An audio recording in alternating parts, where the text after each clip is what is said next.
The broadcast is now starting. All attendees are in listen-only mode. Hi, everyone. Thank you for joining us on our very first Oregon Broker Roundtable on key tips for staying in compliance. Today, we are joined by Allison James's Risk Management and Compliance Officer, Jill Lemons. Before we begin, I want to remind everyone that by referring an agent to Allison James, you can earn a monthly or yearly residual income. For the first 3 agents you refer, you will receive a 10% override. When you refer 4 to 20 agents, you receive 15%, and when you refer more than 20, you receive 20%. Now, 10, 15, and 20% of what? Well, that's where our 3 plans come into play. First, we have Plan A. Plan A is $3,950 for the entire year. On this plan, agents keep 100% of their commission. Therefore, if you refer an agent and they join us on Plan A, you will receive $395 per year.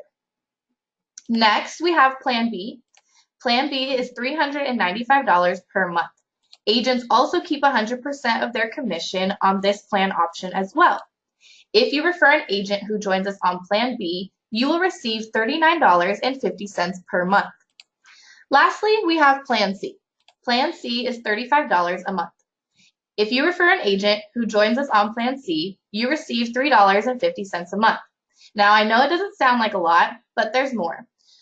With Plan C, agents pay a $360 transaction fee for each transaction they close, and you, as the referring agent, will also receive 10% of the transaction fee for each and every transaction they close. So, if they close a transaction every month, you're earning an extra $36 per month plus the $350, which brings your total to $39.50 a month, which is the same monthly income as referring an agent who joins us on Plan B.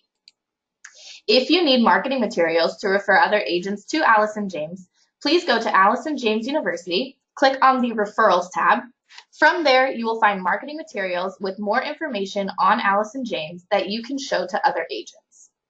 Now, remember, if you have any questions throughout today's webinar, please go ahead and post them in your GoToWebinar control panel. With that being said, I would now like to pass it over to Jill. Hi, Jill. Hi, Tori. How are you? I am well, thank you. Good afternoon, everybody, and thank you for having me join you today on the key tips for staying in compliance. In looking at this topic, I was thinking of 2 areas that I think are the most critical when we're looking at compliance. The first being our 48-hour rule. What we look for agents to do with their SkySlope files is to make sure any documents are uploaded to SkySlope within 48 hours of their execution. And you may ask why? Why 48 hours? 48-hour time is a critical period in which the broker will have the opportunity to review that document, and the minute you uploaded it, they are notified of that document being available for review, and they're on there immediately reviewing that document and making sure it meets all state regulations as well as local regulations and company policy. If by chance you had an error contained within that document, being uploaded within that 48 hours allows the broker to come back to you with appropriate instructions to do an immediate correction where you're not coming back to your buyer or your seller 2-3 weeks after they've executed a document. It helps keep you in line, helps keep compliance issues in line. If an audit was to come through from the state level, it is important that if the state was to walk in, that all of those documents are in there. For example, you have an MLS listing on 123 Main Street. If the states come in and do an audit, most of the state auditors, the first thing they're going to do is pull that MLS record, and they're going to look to see if our broker has record of that transaction within their system. So it's really important that we stick to that 48-hour rule as closely as possible. Understanding weekends come into play, but within a reasonable amount of time, you want to be making sure you get that document up in SkySlope so your broker can assist you the best they can with any corrections that may be needed or possibly. And the other thing is allowing the broker the time to review documents timely will provide you with a quicker response as far as getting your commission disbursement authorization form signed off on and file approved by the broker so that you get paid at closing and don't have any delay in that payment, which is probably one of the most important things. The other area in which I find is a big compliance issue, or not as much an issue, but a lot of questions come out of this, is when we have an agent-owned property, or if the agent is wanting to act and represent themselves as the buyer in a transaction. This is a very complex area in that E&O insurance regulations drive what we're permitted to do. Our current E&O insurance has specific requirements if an agent is selling their own property. 1, all state forms must be utilized. 2, the seller agent needs to have on record a home warranty purchased for that buyer, as well as a home inspection purchased for that buyer.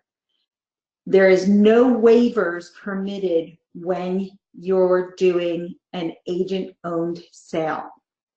Now, that does not mean that the agent has to pay that home warranty or that inspection.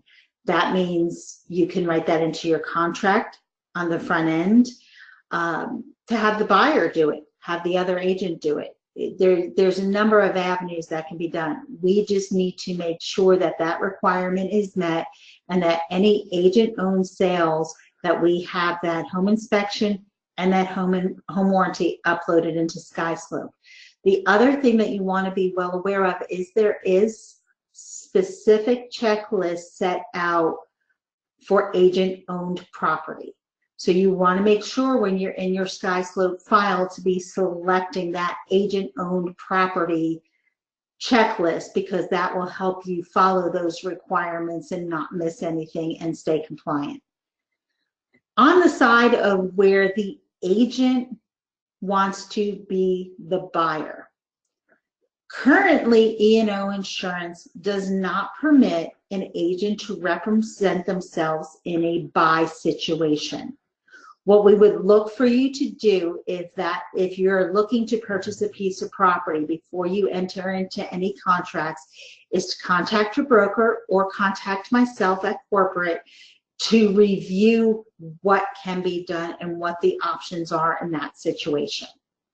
As I said, it does get a little bit complex, and I would rather talk an agent through it from square one as opposed to being halfway through the transaction and having to try and go back and correct things. With that said, Tori, can we open up for some questions to see if anybody... Yeah, let's see. Let me check and see if we have any questions.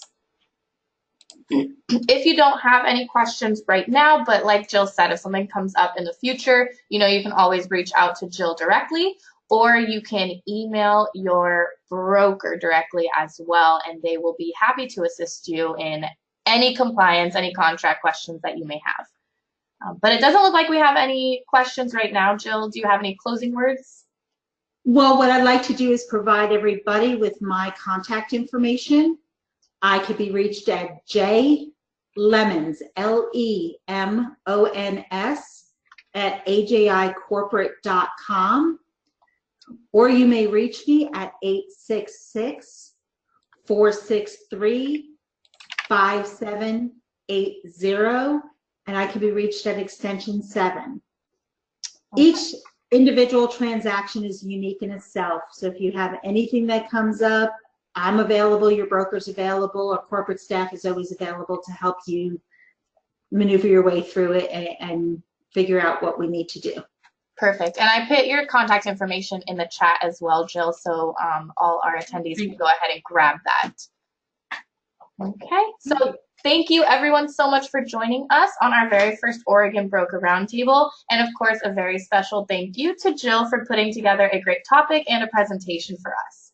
We will My see you all next month for another Oregon Broker Roundtable. Thanks again for joining, and I hope you all have a wonderful week. Bye, everyone. Bye. Bye.